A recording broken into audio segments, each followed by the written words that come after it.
Bien, chers frères, le chrétien est un homme qui aime la vérité, à l'image de son maître, qui cherche à connaître la vérité. Il vérifie les choses. On est dans une époque de médisance, de calomnie, de mensonges, qu'on nous présente comme des vérités. Vous êtes heureux donc, comme je vous le disais, de retrouver votre Église, de retrouver les sacrements, et même s'il faut le faire au prix de quelques contraintes qui nous sont imposées par l'État et que nous sommes obligés de suivre, non pas par conviction, mais parce que sinon nous sommes menacés de fermeture des églises. Eh bien, mes bien chers frères, dans cette époque de mensonges, il est important de savoir reconnaître la vérité, car la vérité, elle existe et elle demeure. Mais aujourd'hui, on a bien souvent officiellement des vérités à géométrie variable qui changent aussi souvent que les lois. Vous vous souvenez peut-être, ça vous semble peut-être loin, il y a 2 mois, avant ce confinement, il y a eu comme une panique générale dans le clergé français, et avant même toute mesure gouvernementale, on a interdit les messes publiques, on a vidé les bénitiers, sous prétexte qu'il fallait protéger de la contagion. Eh bien, ces jours-ci, mes bien chers frères, pour vous montrer l'absurdité, qu'il ne faut pas aller plus vite que les choses, puisqu'il s'agit de rouvrir les plages et de permettre aux gens la baignade, le ministère de la Santé a consulté le Haut Comité de la Santé publique en France pour savoir si l'eau était contagieuse, si le virus, le fameux coronavirus, pouvait se propager dans l'eau. Et la réponse a été négative en disant qu'on n'avait pas de preuves scientifiques que le virus pouvait demeurer longtemps dans l'eau ou qu'il pouvait se transmettre par l'eau. Et ce comité scientifique a même rajouté que le sel de l'eau de mer détruisait le virus. De même, le Conseil scientifique, de recherche scientifique en Espagne a fait la même analyse et a dit que le sel, eh bien, détruisait le virus. Or, mes bien chers frères, je voudrais vous rappeler que l'eau bénite, c'est une eau que l'on commence par exorciser, le prêtre l'exorcise. Ensuite, il prend du sel en assez grande quantité, qu'il exorcise de même, et il mélange l'eau avec le sel. Et c'est ça qui constitue l'eau bénite.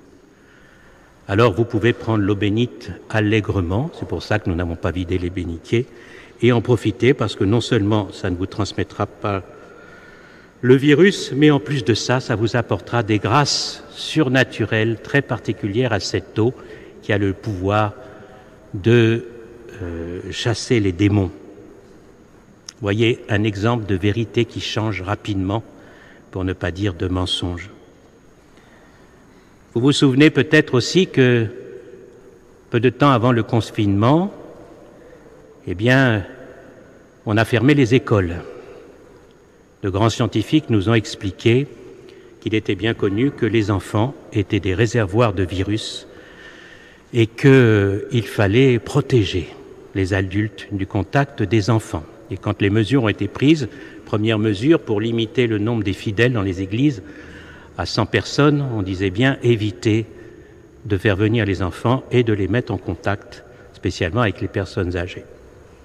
Or, aujourd'hui, vous le savez, depuis quelques semaines, on nous explique que les écoles peuvent reprendre parce que les enfants ne portent pas le virus et ne le transmettent pas. Encore une vérité qui a changé et que n'avons pas, nous, entendu sur les chaînes de télévision ou sur les radios la nuit de la vigie pascale, sous prétexte qu'ici à Saint-Nicolas du Chardonnay, on avait, nous, inconscients, laissé des enfants dans le cœur de l'Église. Vérité qui change, mensonge. On nous a parlé aussi de l'interdiction de donner la communion dans la bouche, car c'est extrêmement dangereux et que ça risque de propager le virus.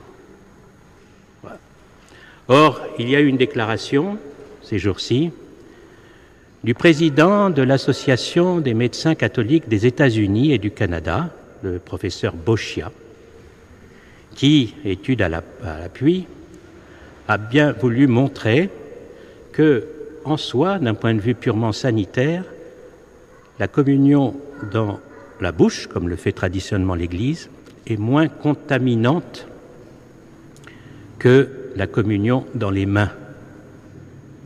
Alors qu'on ne vienne pas nous dire que tout cela, ce sont des conseils scientifiques, au nom de la science, que l'on protège les fidèles des conséquences d'une liturgie qui ne serait pas adaptée à nos temps modernes. Mensonge, mensonge, mensonge, c'est le père du mensonge. Bien, chers frères, aujourd'hui, nous retrouvons le culte dans les églises publiques. Je pense qu'il faut avoir une prière, une pensée pour tous ces gens quand même qui sont morts, ces familles qui sont mortes, ces familles, qui ont été blessées par la mort d'un proche, car même si on nous annonçait des quantités astronomiques, 500 000 morts pour la France, il y a encore 2 mois, le chiffre est bien loin, même s'il reste important, mais il est bien loin de cette réalité. Il n'empêche que des gens ont été frappés par ce mal. Et pas seulement par ce mal, il a été frappé par l'horreur qu'il y a eu d'empêcher ces personnes qui mouraient d'avoir accès au sacrement et au soutien de leur famille. Je pense par exemple spécialement dans les maisons de retraite, dans les EHPAD. Oui. Voilà à quoi il faut penser. Et maintenant, il faut penser aussi à tous ceux qui vont souffrir de la crise économique qui s'annonce, sans aucun doute, et qui est peut-être la pire 2e vague, et la seule d'ailleurs qu'on connaisse, qui risque d'arriver. Une économie qui a été mise à genoux par un conseil de scientifiques devant lequel on s'est prosterné, sans discernement. Vous voyez bien, chers frères, le démon est le père du mensonge. Le catholique doit non pas rejeter toute information, mais il doit l'examiner, la peser, la comparer. Oui, c'est ça le véritable travail scientifique du chrétien. Il cherche la vérité. Et aujourd'hui, il faut bien le reconnaître, que le chrétien souffre parce qu'il vit dans une époque de mensonges. On essaye de terroriser les gens. Terroriser les gens de façon, non pas, je dirais, par des explosifs, mais par une terreur sanitaire qui fait que les gens ont peur. Psychologiquement, les gens ont peur. On le voit bien. Il n'y a pas un retour encore complet des fidèles. Pourquoi? Parce qu'ils ont peur, on leur a donné la peur. N'ayez pas peur, dit notre Seigneur Jésus-Christ, ayez confiance, j'ai vaincu le monde. Alors mes bien chers frères, tout à l'heure vous aurez l'occasion de communier, et vous savez que nous vous donnons la communion traditionnellement, ce n'est pas uniquement parce que nous sommes des inconscients, nous savons qu'il n'y a pas de risque ainsi. Vous aurez la possibilité de vous unir à notre Seigneur Jésus-Christ et de le retrouver, qu'il soit votre force, votre courage pour discerner l'erreur de la vérité, pour discerner le maître de la lumière qui est notre Seigneur, du maître des ténèbres, le père du mensonge. Et demandons cela à la Vierge Marie. Les apôtres étaient réunis pendant cette neuvaine de préparation à la fête de la Pentecôte.